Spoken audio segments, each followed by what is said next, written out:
right. We've Been been a on couple of a weeks. bit of a hiatus, hmm I know we got mostly. busy there for a little bit, and then Yeah. we just completely forgot one week. Well, it's not so much on my end. It's not so much that I forgot. It's just like, oh, like okay. So one day I did forget, and I was like, oh hmm well, we'll do it tomorrow. Tomorrow's a better day, anyways. It just hmm turns out that no, tomorrow wasn't a better day after all. Or no, maybe it was the other way around. I don't know. There was one day where we forgot, and Mhm. then it was like, oh shoot, we got about it late, and then it was, oh no, it's game day, Yeah. so we couldn't do it that day. Mhm. But it happens, either through being busy or just time being a soup. We ended up forgetting things Mhm. for a little bit. Happens. Yep. I think, on my end, that's sort of what happens when you don't really have anything that separates time. It's like I'm looking for work, hmm although I will say that I'm being very, very lazy about doing that too. But I have applied for a couple of positions. But like I'm looking for work, so I'm not currently working. Instead, I get up, I take care of Fimble, and then I stream. And that's pretty hmm much what I do right now. And there's not that much that separates, like, okay, so now it's Monday, now it's Tuesday, now it's Wednesday, and apart from that as well, it's like, it's like, oh, is this a week where we have gaming? Because you and I hmm play in our group every other week. And so I need to sort of keep track of, okay, is it this week or is it next week? Yeah, hmm it's just, yeah, I've been a mess lately. Can't really see it too well, but over here in the background, that is a calendar. It's a dry erase calendar, and that has been what has helped me most days because otherwise I do just forget. Mhm. Mhm. So, over this little while, have you come up with something that you would like to talk about, or should I ask a question? If you've got a question to ask, go for it. I have just like I've been really busy with a lot of the stuff that I've been doing. I've been doing some of the therapy related assignments that I know you and I talk about occasionally Mhm. in our Mhm. off time, which has been relatively busy. But yeah. So if you've got a question, by all means. Well, my question could be said in some way to be related to therapy, I suppose, because my question is, do you sort of how to express this? Do you suffer from existential dread, or perhaps I should say more anxiety related to things you can't control? I have generalized anxiety disorder. I got my diagnosis a couple months ago. All right, all right. um, it's actually kind of interesting because, like, it was actually yesterday. Somebody in a server that I was in was having a conversation that they're kind of grappling with some aspects of existential dread, Mhm. um, because of the general philosophy that nothing is real type of thing, Mm. which is in some cases a religious philosophy, in other cases, Descartes trying to sit there and pull stuff out of his ass. Um, in order to justify all sorts of things. But I used to, I think, would actually be the actual answer to your question there. In the sense that stuff, whether it was existing, sometimes what I want to do, sometimes can be something along those lines, especially in a capitalistic society that we're in. Um, God, I had other things to say about that particular aspect, or like things in regards to hobby, stuff in regards to seeking relationship, things that are aspects of just existing Mm. type of thing, and just give me anxiety. Mhm. Um, some of which I've dealt with, other things of which have given me more curveballs, so I have to figure out how to deal with that slowly on its own. Mm. Um, but like one of the things that's to kind of go back to the ironic thing that I had this conversation a little bit ago, um like the general aspect about it was if nothing is real, what is the point type of thing, trying to get to that nihilistic sense of it, which is just one step away from what does anything matter if we're such small, insignificant specks in the grand vastness of the universe. And the idea that it kind of popped up in regards of that was the conclusion that I personally came to is even if you even if you accept the cognito ergo sum, I think therefore I am mold stuff, you still exist. And even if everything else is not true around you, the general aspect about it is treat people well because you don't know if they're real or if they're not. Mhm. But for me, it's I want to be the best person that I can be. Mhm. So, in order for me to do that, I kind of have to be a good person, regardless on if my perceptions are lying to me, Mhm. type of thing. Um, because like I don't know, there are some people who might be a little bit lost. There's some people who might be doing whatever. If it is solipsism, I think is how it's pronounced. It's just the general. You're a brain in a jar, and you're being fed information through like computers and stuff like that. That is um that is reality, quote unquote. But like even if somebody's sending out messages to be able like, okay, and now they interact with an asshole, it's like, well, I still have to be a good person because that's the type of person that I want to be, Mhm. regardless of the aspect of them type of thing. So yeah, no, I haven't thought about anything like this at all beforehand. That's fair. I don't struggle with the exact same things. I would say like I've whether or not things are real, that sort of thing hasn't really bothered me because like I think I am very much accepting of the limitations of my perception because my perception lies to me uh, rather frequently. And I'm used to that and I accept that. And in accepting that, I will never perceive the world as it truly is. Whether or not everything around me is real or not, my perception of it will always be flawed, anyways.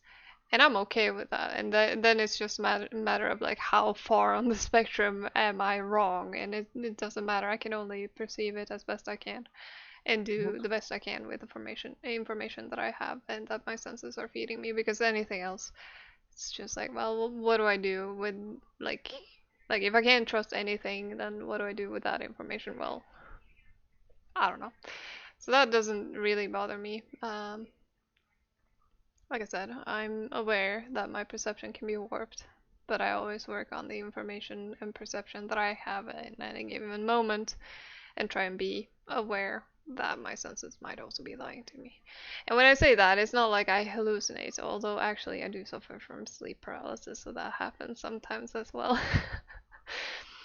um, and for those who may not be aware, what ends up happening for me when I have an episode of sleep paralysis is I sort of wake up, but I can't move, and oftentimes I see things that aren't real. I Many times it's something in the room that my brain perceives as a threat, whether it's spiders, oftentimes for me it's spiders or snakes.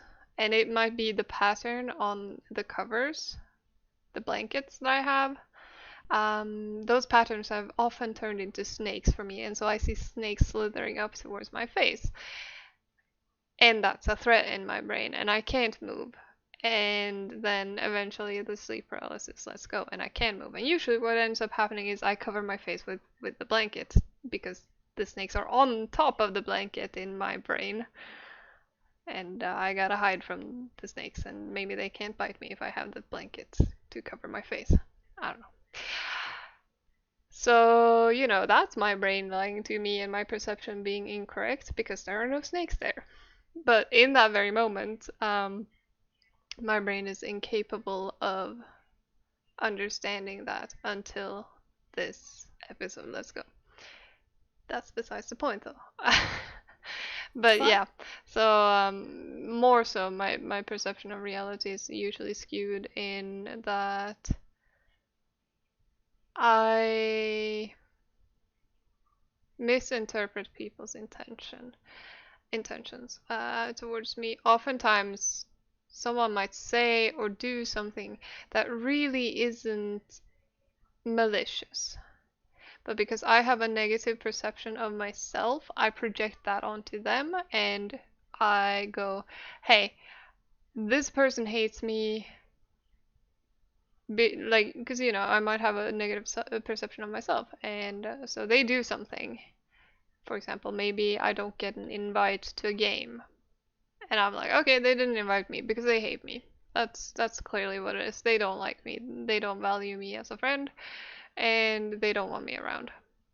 And that's not really the case. 9 times out of 10, there's like some other reason. Maybe they were a full team. Maybe they just didn't see me. Maybe they thought I was busy. Maybe doesn't really matter. But there's 9 times out of 10 a different reason. But because of my own negative self image, I project that onto them, and my perception of reality is skewed. Even like in different types of it's probably something that I actually should have said now that I have the example in retrospect type of thing to the individual that was having it. Something that was brought up was other mental aspects that kind of warp perception type of thing. I'm not gonna mention them here because a lot of them will have different ideas of what they actually are. But like somebody was like, it was just like as an example of people, there are people out there who live with completely warped perceptions of reality that we can document, or at least the reality that we agree on, type Hmm. of thing. Um, and that we can document, and in regards to this documentation, we can see some of the effects that they have, type of thing. Like uh, a different example is I've had off and on throughout my life very mild auditory hallucinations. I often hear people asking me questions, benign questions, or calling my name and no one's there, or people aren't doing it, type of thing. Like I'll move my headphones off of my ears lately and look over at my roommate and be like, "What's up?" "Oh, he didn't say anything," type of thing. Um, which it happens. But like the other end about it is right after the individual with more experience said that to the person who was asking the questions, the person went, "Oh, I didn't mean to try to sit there and make it seem like I was talking down about people with these mental issues," type of thing. Which no one took. It was just an example that someone did. But even then, that's a perception and an interpretation of what someone else has said, type of thing. So even in conversations, there is an amusing example that I occasionally bring up in conversations between you and me, where we stopped talking for years because I thought you hated me Hmm. after a comment in regards to something that happened over in Europe. Hmm. And it was before I had the what's it called? The wherewithal to be like, ah, yes, my American experience is not universal. Yeah, that was many years ago now, It and was. I mean It's on my fun to laugh about. end, I was just like, well, we're no longer talking, but I didn't perceive it as being due to an argument, or if I did, I completely forgot about it. I was like, oh, because when you were the one who reached out to me later, and I was like, oh, I remember this person. This is fun. Someone getting back in touch with me, and you apologized. I was like, for what? Exactly. What happened? You reminded me, like, oh yeah, I vaguely remember that we had some mild discussion that kind of got semi-heated, I guess. And, for me, it wasn't a Hmm. big deal. And in your mind, No. I hated you. Or even if you didn't necessarily hate me, it's like, you know what? No, I don't need to deal with this American BS type of thing. And just Yeah. And it was It not was at not all that way at all. no, it wasn't even important enough for me to have it be remembered. But I am But like yeah. that with, like, cause I have a temper. Mhm. My friends, anyone who's interacted with me for an extended period of time knows this, I think. Um, I would say that I'm typically pretty mild-mannered, but I also flare up pretty quick. And over minor things, I try to control that and work on it, but um, certain situations trigger my temper quite a lot. Um, but for the most part, I let go of things just as easily as well, with certain exceptions, because like there are many things where I myself will just cool down and be like, ah, it wasn't a big deal. I just needed to react a little bit, and then it's all good. Um, like needed to clear the air or voice my feelings, and then you know they cool off, and I'm like, ah, maybe I overreacted a bit here. I don't actually think what I said there. It's all good. And then I move on, forget. But and I think that that was one of those cases where probably I sounded more annoyed than I really was. I Um, al- I also think it was mostly over text, so it's kind of hard to get the tone true. there. Um, but I'm like that with friends that I play games with as well, because the ones who are still around are the ones who just sort of accept that it sounds worse than it is. um, but then certain other things that some people would probably consider minor, I will hold on to and I will remember and I will be mad about it for years. There was someone I was friends with, uh, and this is so stupid, but I basically just thanked him for playing games with me and gave him a compliment on like, yeah, you played really good and I enjoy playing with you. And he got upset because he was like, do not give me a compliment for playing or whatever. I can't even remember his wording on it. But he got upset over me giving him a compliment and thanking him. He wasn't comfortable with that. Not like I was coming on to him and he didn't think that either, but he hated getting compliments for how he played for some reason. I never understood why, but he did. So he got upset with me, and I got royally pissed about him being upset that I gave him a compliment. And we also didn't talk for like a year or more. Uh, and but that time, I was very much aware of why we weren't talking, and I was pissed because we also did other things together. Like, we knew each other IRL as well, and we went to certain events together, we went to dance together, and we had common friends. And I would be angry, fuming with him every single time we met just over that little thing. And a part of me knows like that's like a bullshit reason. Like what does it affect me if he gets upset over me giving him a compliment? Just don't give him a compliment and we're all good. But for some reason that triggered me and it really stuck with me as well. And I just could not let that go. And that Um, was that was even more years ago than you and I mhm. arguing as well, and I still remember at least vaguely what it was about. um, kind of like part of the aspect in regards to it. And I think it was something that we talked about a couple of months ago when I first came across it. When we were actually talking about like either emotion control or actions or reactions or thoughts or something. One of the therapy aspects that I'm in is called cognitive behavioral therapy or CBT, and it is the aspect of we are in control of everything that we do, type of thing. Um, and it's mostly in the aspects of a lot of the psychological things about it. And generally, what it is it's kind of based on the aspect that your behavior affects your emotions, affects your thoughts, affects your behavior, type of thing. That type of thing. So you have an activating event, someone misspeaks, someone snaps at you for a compliment, type of thing. And then you get reactive, you get angry type of thing, which just goes, I was just trying to sit there and have a compliment or give a guy a compliment because I had a good time, or I was just trying to make sure that he was, or that this individual was kind of aware of the situation that might affect other people.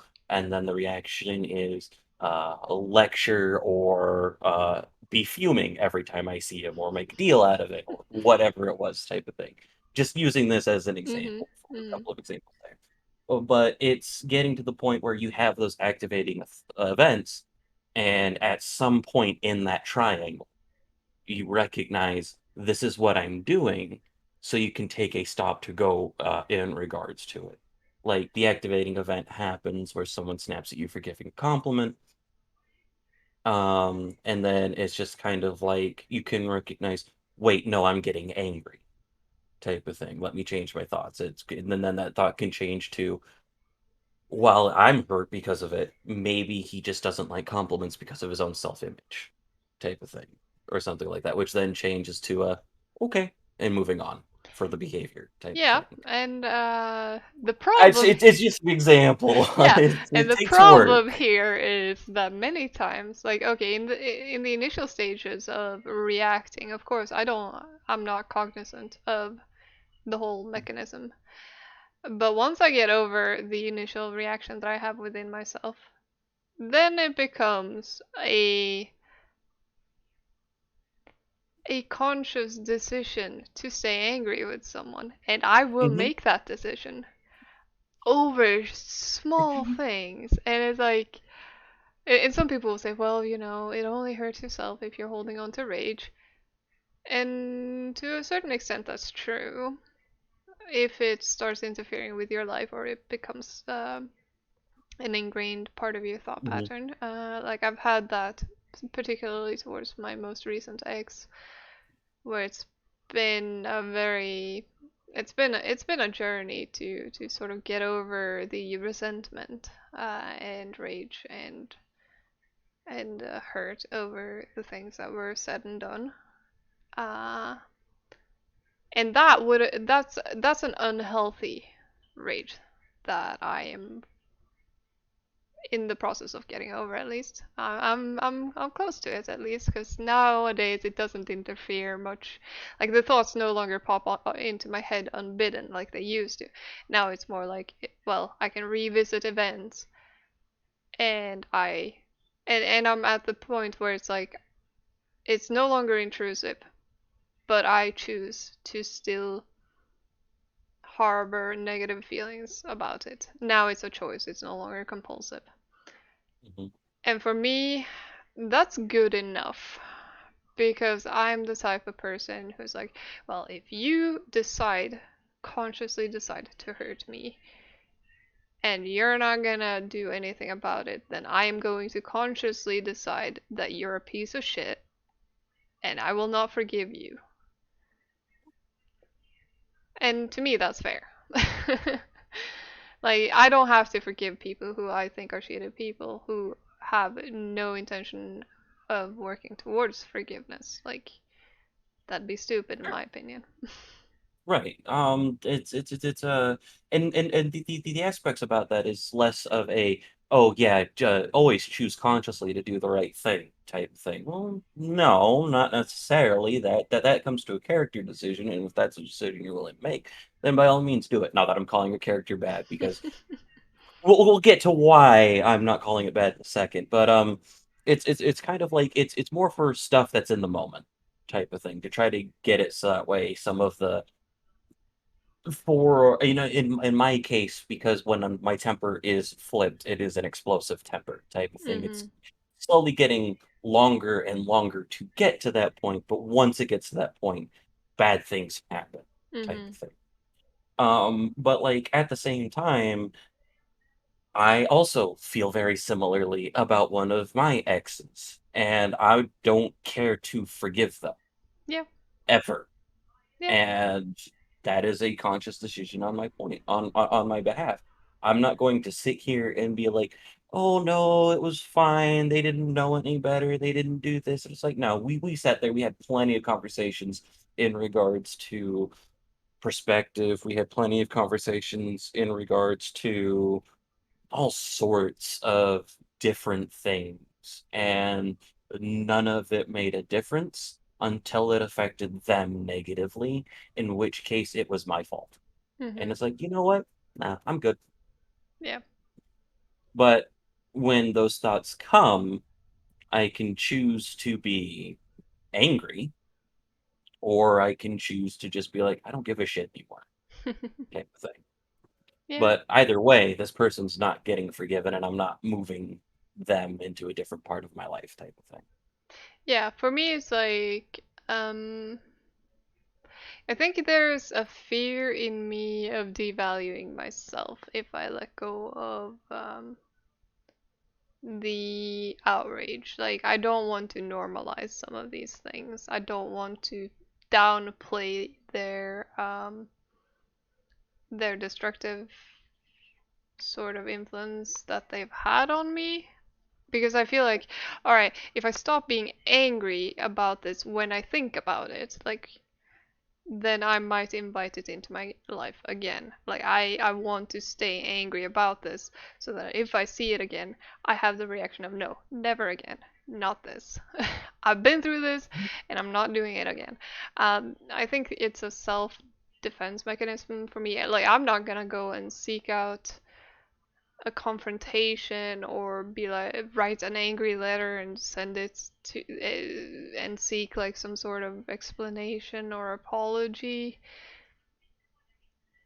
because there's no point. I don't want that person back in my life anymore, and I'm happy about that. And I don't need them to be sorry. I don't need Mhm. them to feel anything. Like I don't care. Uh, but for my own sort of safety, I also don't want to be okay with what happened.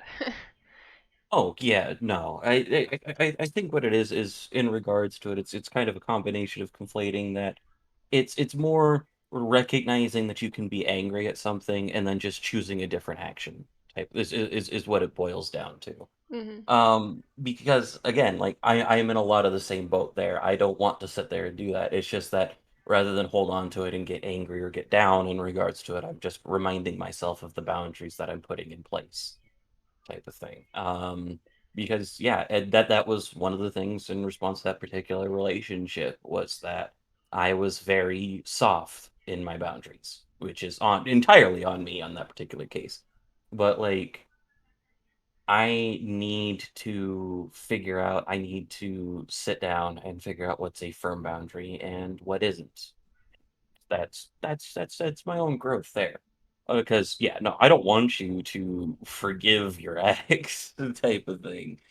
No, like that's somebody that hurt you. It's somebody that sat there and we've had plenty of conversations about it. I'm not gonna rehash all the stuff there. But yeah, no, like be angry, be like learn from that, hold on to that as long as you need to. It's just as you said beforehand at the beginning of all of it, as long as it's not affecting your life in an absolutely horribly negative way, type of thing. Yeah, and like I said, because I mean, it was having a negative impact on my life back when it would haunt my dreams. Like I would have dreams about these things, and I wouldn't sleep well. It would like pop into my head whenever I had a spare moment where I wasn't keeping myself busy, actively doing something. These thoughts would obsessively, compulsively spin in my head and affect my perception of self and my perception of life and my future and everything. And that was not healthy. And if the path out of that had been forgiveness and forgetting, then that would have been necessary. But now I'm no longer in that place. More, it's like you can. take down a box filled with old pictures and you can look at them and remember them, but every image isn't in your brain unless you actively look at it. That's sort of where I'm at now, where I can take down that box and I can look at the pictures and I can feel things, and then I can put that back and shelve the box, and I'll go without thinking about it for a while. And that's an okay place for me because now I can actually, live my life. I can focus on my family, on my dog, on my friends, on what I want to do for work. I can focus on more important things for me and Well, that's for my future. And, ultimately, I think that that's where I want to be personally. a good place to be. Yeah, except some of the things that I would like to be planning for right now, I can't actually do, and that upsets me. I mean, well, it Not in any way, shape, or form related to my ex. Oh, that's just the state of the world right now means I can't plan for these things or do these yeah, things that I want to do. yeah, that it's a lot to deal with a lot of the stuff that's going on. Mhm. Well, I know a lot of places are beginning to change things for better or for worse in some cases. But I I don't want to say, oh, it'll go back to being normal because there really isn't a normal to go back to in some cases. But like Yeah. things getting to a point where they're opening up again or being more accepting type of thing. I'd It's like just to I'd like to hope that things do, but ultimately we don't know what lies in the future, and things could happen one way or the other. I'm hoping that, because in my case, I want to go to Japan. That's what I'm talking about. I want to at least be able to plan a trip to Japan. That is the type of trip that I want to go to, because currently you can only go on sort of like these guided tour trips where you're not free to go wherever you want, as far as I know. And that's not the type of trip that I want to take to Japan. I want to be able to go to wherever I feel like at any given moment. And, you know, I don't have any idea when that will be a possibility, unfortunately. But on the you other could. hand, as my life has recently turned out, it may be just as well because right now I want to focus on my family. Um, so I guess it doesn't really matter too much that I can't go right now. And even then, like, while you can't necessarily grab everything that you need and plan for a trip next month type thing, you can still get an idea. You can take like I'm sure that there's still sites that are going around that's just like, oh, go see this in Japan and it cost us this much in this year type of thing. So you can still get a plan, just not a solid plan. Yeah, well, I don't like planning unless I will actually be able to make it a reality for sure. Which is That's also fair. why I travel impulsively. There was this one time.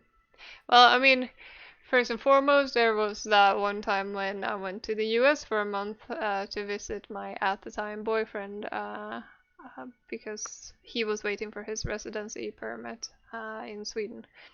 And, you know, uh, being apart for a year was rather rough. And so eventually I just sort of went like, well, I can come visit you for a month. Fuck school. And um, I thought I could manage it, manage my university classes, because I was in university then, and then I dropped out later.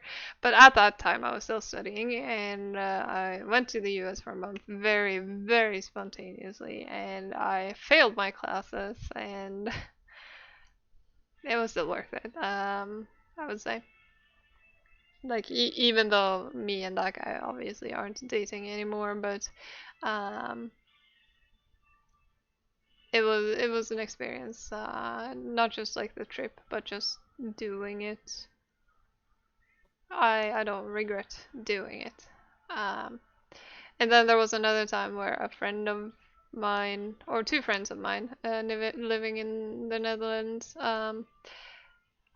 we're talking about seeing a movie in the cinema, and I was like, oh, I want to see this movie too, but I don't have anyone to go with. And they jokingly told me, well, just come and watch it with us. And I was like, all right. And then I booked like a plane ticket for 2 weeks later or something like that. Or I think it was the weekend, like it was in the middle of the week, and I booked a ticket for the next weekend. Or something like that. We didn't end up seeing the movie though, but I did end up visiting my friends very spontaneously, and they were like, "What the fuck are you? Why are you doing this?" Because they said it as a joke, and then I just seriously went ahead and planned it and did it, and that's how I travel apparently. Nothing wrong with that. I am the exact opposite. I have to just be like, this is what, like, I have to have a plan because then if something goes absolutely catastrophically wrong, Mhm. I have a, okay, this is where the plan got foobarred. This is where I need to get to on the next step of the plan, Mhm. type of thing. Um, because I've done that moving cross country, which is for me a big trip. Yeah. Yeah, for sure. We, I think we went from the Pacific Northwest to Texas and then back a couple of years later, type of thing. Or like even smaller like weekend trips, type of thing. Whether or not I'm including other people on the plan because it's kind of like about 2 hours away, if that. There is the Blue Mountain Range, which is where I grew up in my early childhood. And there's like a river, there's waterfalls, there's hiking trails. It's beautiful country up there.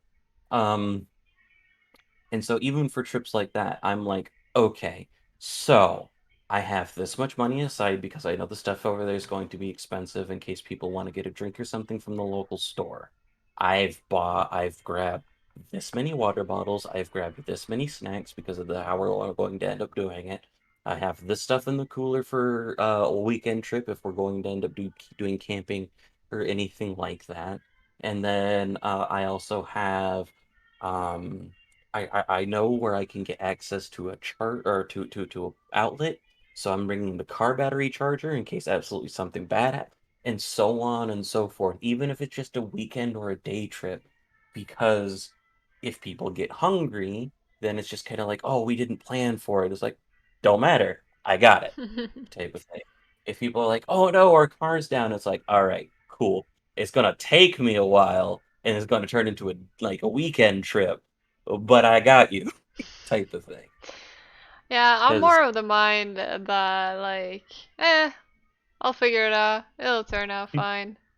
It won't be the end of the world. Typically, my motto is that as long as I have my phone and my wallet, or like card, I guess, it's fine. And my passport if I'm abroad, you know, then anything can be worked out and solved. Um, that's mostly, yeah. that's typically my view of it. And I mean, I've just when I went to the US as well, like some things did go wrong. mhm, And obviously, I had booked a trip that went from where I was studying, which is up north Sweden, over all the way to Utah, which is where my at the time boyfriend lived.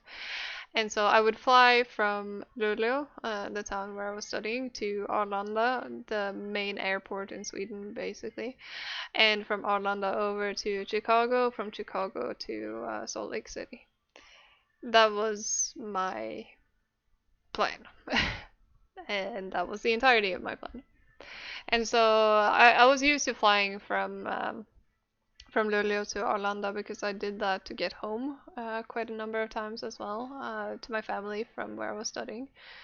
Because it's like a 45-minute flight compared to, 12 hours on train. Granted, it's like a 2.5 hours car drive from the airport back home to my family, but that's besides the point. Anyways, so when I was gonna go to the US, I didn't sleep very well at all because I get very, very, I guess, stressed when I'm gonna travel. I'm not like I want to like I don't plan much, but that which is planned, I want to be there in time, and I want to make sure that I have everything in order. And I get very stressed if I don't get to do that, and I can't sleep or eat for that matter, which is relevant. So I slept very poorly, woke up extremely early, got to the airport on time, got to Arlanda on time, got to my other flight on time, and then because I was traveling into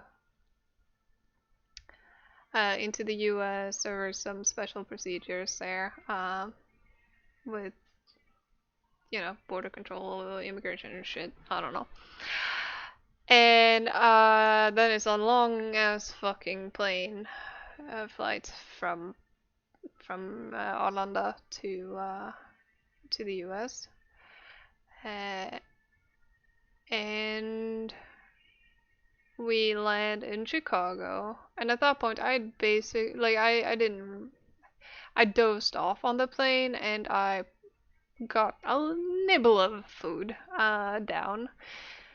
But I was still like in my travel mode, which is very much like I'm not gonna do anything other than what is absolutely necessary, which is get from point A to point B. No eating, no sleeping, no nothing. And so I get to Chicago, and then I end up uh, at the back of the line for immigration, and it's a long ass fucking line. And it takes a lot of fucking time. But I'd booked this trip through like a site which should have taken into consideration layover times and shit. Like I should be fine for my flights. I'm not overly stressed. Like I'm not like going like, oh, I need to get forward. Let me go before anyone else. No, it's just like, well, it's a long fucking line. I guess I'll just stand here. And I get to immigration, they ask me a bunch of questions, and they're kind of like, the fuck do you have so little baggage for, basically? Because I only had a backpack with me for a month's travel, but I was like, I'm staying with my boyfriend. They're like, Mhm. what are you doing for a living? I'm like, I'm a student. Do you have family in Sweden? Yes. Are you sure you're not trying? Well, basically, are you sure you're not trying to move to the US? And I'm like, fuck no, you couldn't even pay me to live here. Honestly, I want to go Mhm. back. I'm getting him over with me. Like I'm no Mhm. no no.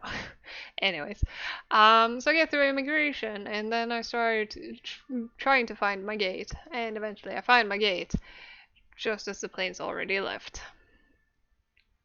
And that's where the fun stuff begins, cause then I'm like, didn't get through immigration on time, I guess. So now I missed my plane, and I find like a counter where someone from the same flight company was working, and I go up and I'm like, I was supposed to go on that plane, but it just left when I got there because immigration line was long. And at that point, I hadn't slept for over 24. Like I think probably 24 hours I hadn't slept for, more or less more than a nap, and also hadn't eaten for just about as long. So I was a little bit not there. And they're like, well, let me have your ticket and I can try and rebook it on one of our other flights. There's one leaving with this airline company instead in 45 minutes. I'll try and book you on that one and it'll all be fine. We'll take care of it. I'm like, thank you. That's very helpful. And she's like, oh, I can't seem to book you on that one. I am sorry, you're gonna have to take this one with us so I can rebook it internally within our company, and but then you're gonna have to go to Texas, and then you're gonna have to take another flight from there over to Utah. I'm like, well, if you tell me that's what I gotta do, then that's what I gotta do. Fine. And I'm like texting my at the time boyfriend, going like, ah, yeah, I missed my flight. I'm gonna be a bit late. I'm gonna go over here first, and then I'm gonna have a layover over here. but I should be there. I don't know when. I'll update you when I get to Texas and get on my next flight. So they put me on that plane, and I go to Texas, and I'm seated next to a guy, and also with me I have this plushie that I'd been given by my at the time boyfriend because I don't know, I like plushies. And I don't know why I brought that with me. I thought it was cute. And I was just like it didn't fit in my backpack, so I was carrying it around everywhere. Which probably Mhm. maybe looked a bit weird, but I mean, whatever. So I was just like sitting there holding my plushie, looking absolutely destroyed, I imagine, because, at that point, I was approaching 30 hours of no sleep and no food. Uh, yeah, yeah, I think the trip ended up taking a total of 30 hours. Should have taken like 14 or 16. Or I don't know. I can't quite remember. No, it didn't take 30 hours, but because I didn't sleep very well and got up so fucking early in spite of not needing to. That's how it was. Mhm. But anyways, he's like, "Oh, where are you traveling from?" And I'm like, "From Sweden." He's like, "Oh, that's a long way away. What are you doing here for?" And I'm like, "I'm visiting my boyfriend. He lives in Utah." And he was like, "Well, okay, how did you end up on this plane?" Pretty much. I was like, "I missed my plane due to immigration in Chicago." And so we talk a little bit. And when we're getting off the plane, he's like, "Well, do you want me to walk you to your gate? I have the time. I don't mind. I can show you where it is. I travel a lot. I know exactly where it is." And I'm like, "Nah, it's fine. I'll probably find my way. I'm used to traveling. It's okay." And it's like, "No, no, no. Really, it's no big deal." Turns out I was really happy he showed me because it was a bit more of a hassle to find than I would have thought. And I had plenty of time. Don't get me wrong. But when I get to that gate and I'm like, "Hey, these guys told me that you would get me on a plane to Utah. Here's my ticket. Please help me." Um, and they started doing that immediately. There was no argument. But time went on, and people started boarding the plane, even though I'd probably been waiting for an hour and a half for them to rebook my ticket and actually give me a boarding ticket. And then, the early boarders go on, and then the regular boarding, and then, like, the late, like, your shit, you didn't pay much, you get to board the plane last. Uh, they start boarding, and I'm like, I still haven't gotten my boarding pass. And as the last few are starting to board, they wave me over and they go like, "What currency did you buy this ticket with?" And I'm like, "Swedish crowns." They were like, "Oh!" So I think that they'd been trying to rebook a $7,000 ticket, which was, kind of ridiculous. When it had actually been 7,000 crowns.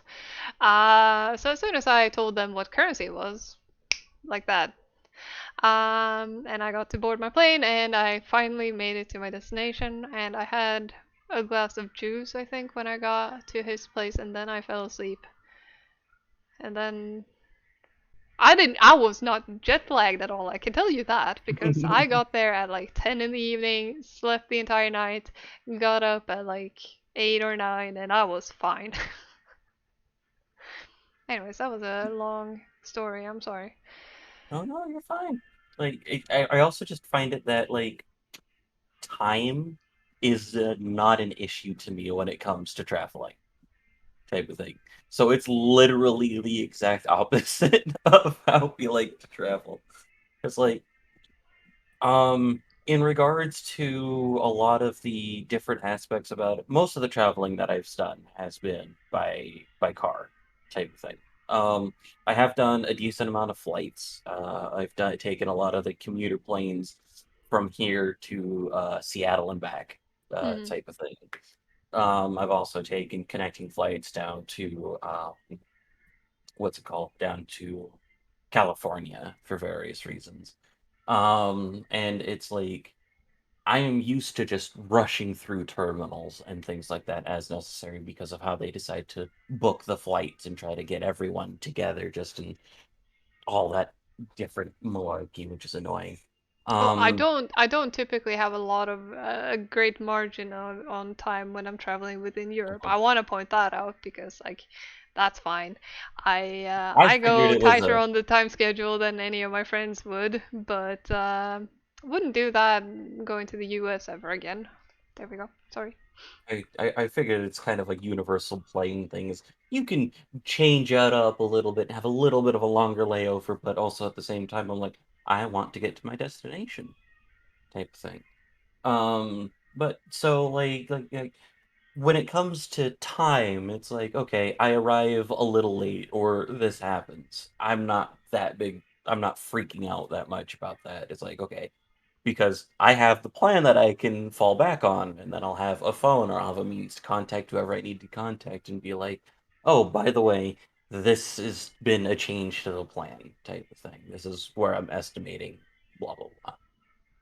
But yeah, no. The only stories that are anything like that is the fact that we almost missed our plane because the connecting flight was literally across the entire airport.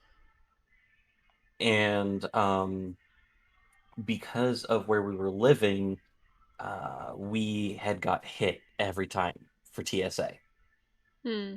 type of thing on every aspect in every flight in changing things and whatnot type of thing. Every flight was just, we need to take you over and do one of the random searches type of thing. And it's, I know one of them was we actually ended up having to figure out a different solution for a bag because I was using my old backpack that the zipper broke off on. And so we were using safety pins to hold it together. Hmm. And they were like, nope, can't have that on the flight. It's like, okay, so we gotta figure that out type thing. It also is a little bit different in regards to something I wanted to talk about a little bit earlier was a lot of the people that I travel with and stuff like that. Like when I plan traveling, I also plan it very far in advance, so Mhm. that way I have a pocket of money in case other people didn't plan for it, and so that way they're not hurting to get their bills done because of something we talked about last time, which was the economy over here type of thing. Um, and so it's like as long as it is a pretty good idea to if you have your phone, if you have your wallet, and if you have your identification to sit there and do that. Some of the trips that I take, like over for those weekend trips up where I used to grow up, you don't have your phone. You can have your phone on you. It's not going to do you any good. There are Type of places thing. like that that I Mhm. go to as well. Our summer house is one of those places where it's like, yeah, well, you may not have any reception anywhere here. Maybe, maybe not. Probably not. Who knows?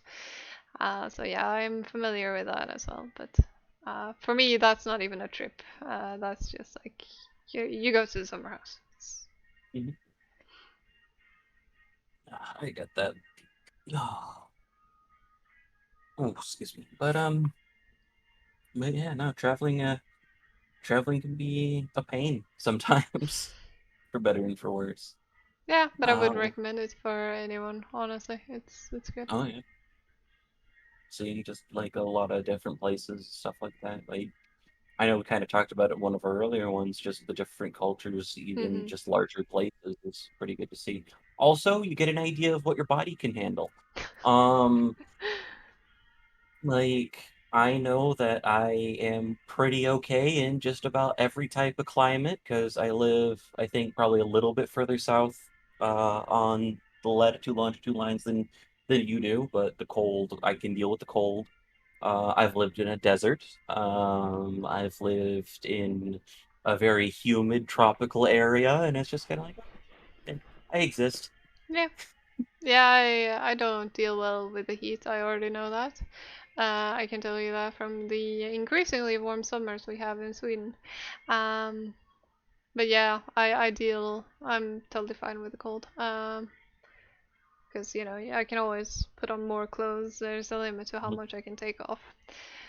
But Yeah, I am definitely more north than you are because southern Sweden is still north of all of the US except for Alaska. So Mhm. I know we've probably talked about it a couple of times, but yeah, yeah. probably. And I'm not in southern Sweden. Geographically, I'm in northern Sweden. But northern Sweden comprises more than half of Sweden. Hmm.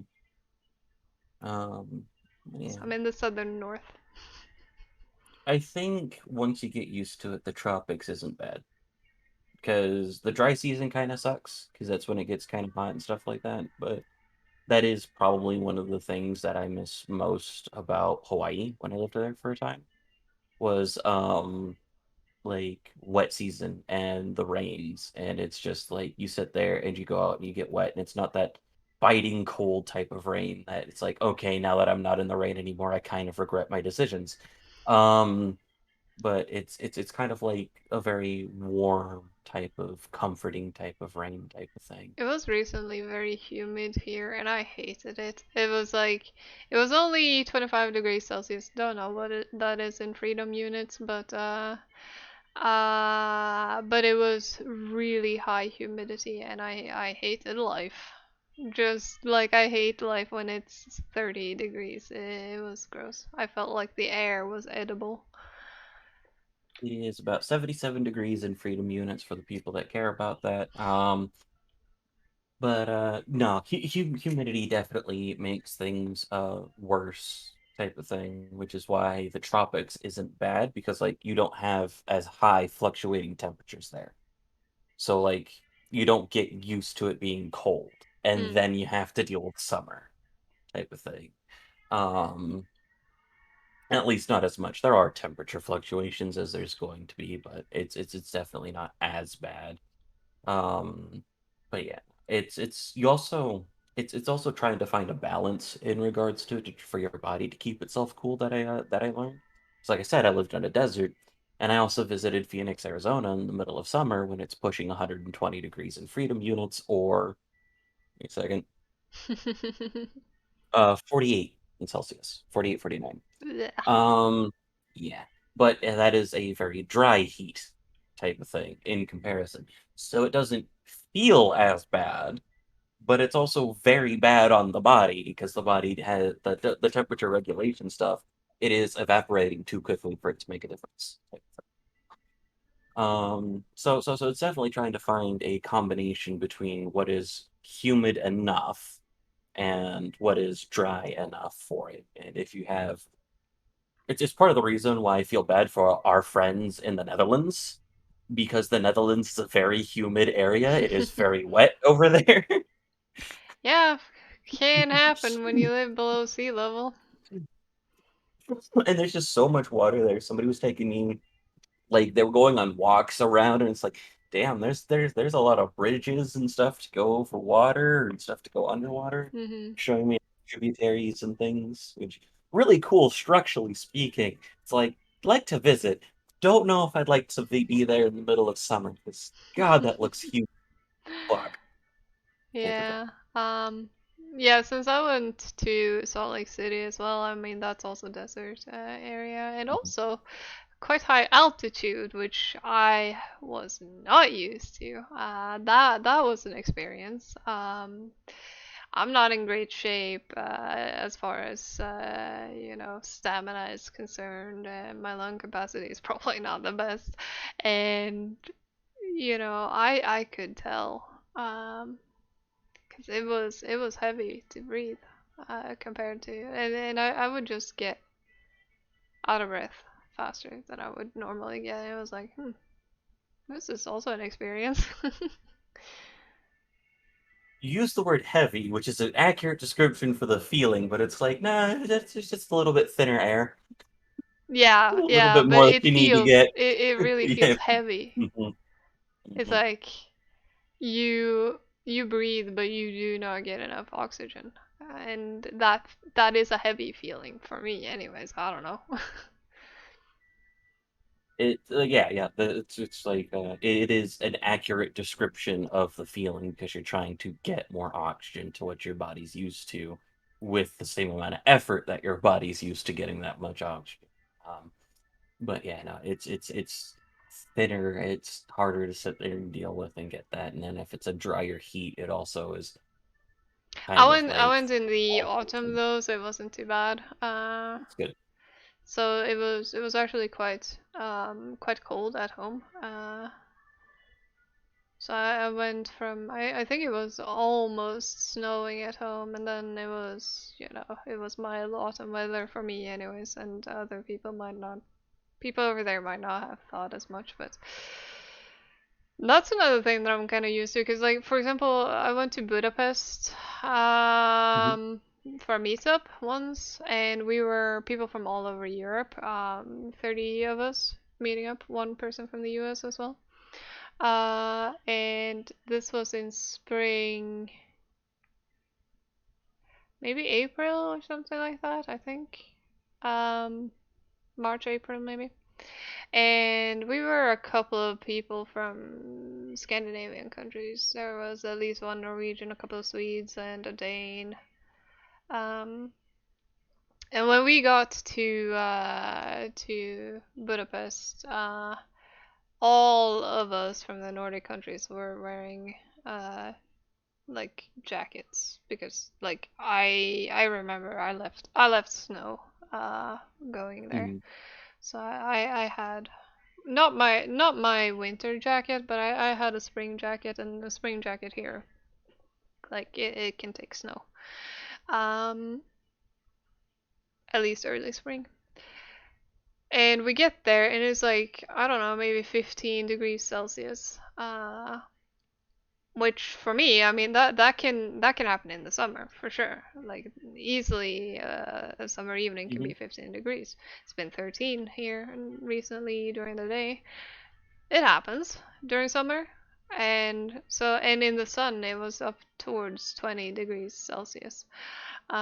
So all of us Swedes or Scandinavian people, we were dying in our jackets, so we all just ditched them and uh, went down to t-shirt uh, because like this is summer for us, and then everyone else, like everyone on the street, was wearing like heavy winter jackets, and we were like, "What the fuck is going on?" And they were looking at us in the same manner as well. They were like, "What the fuck?"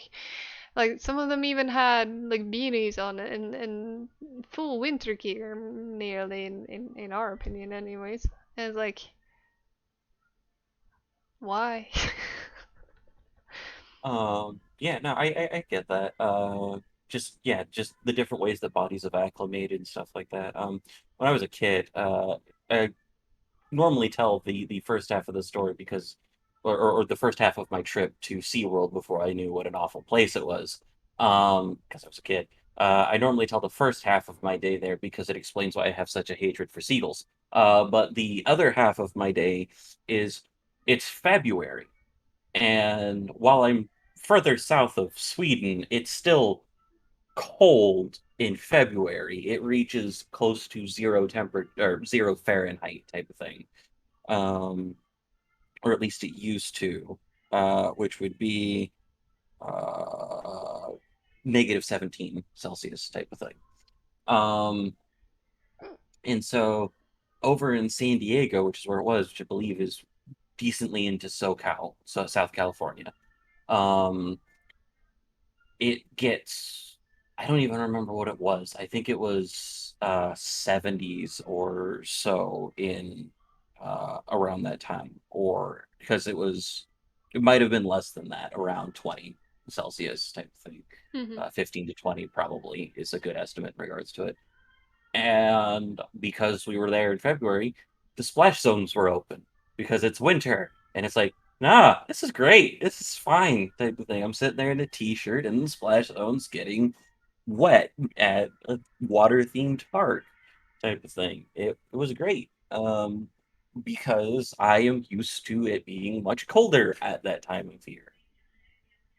Body acclimation is very interesting when you get down to it type Yeah, I also remember because me and mom went to Sicily for her of 50th thing. birthday, and we went up to Mount Etna, the volcano, and we went like all the way to the top. Like you can go part way or all the way to the top, and we went all the way to the top. And this was in summer, but due to the altitude, because like down on ground level, it was maybe I think it was 25 degrees in the sun.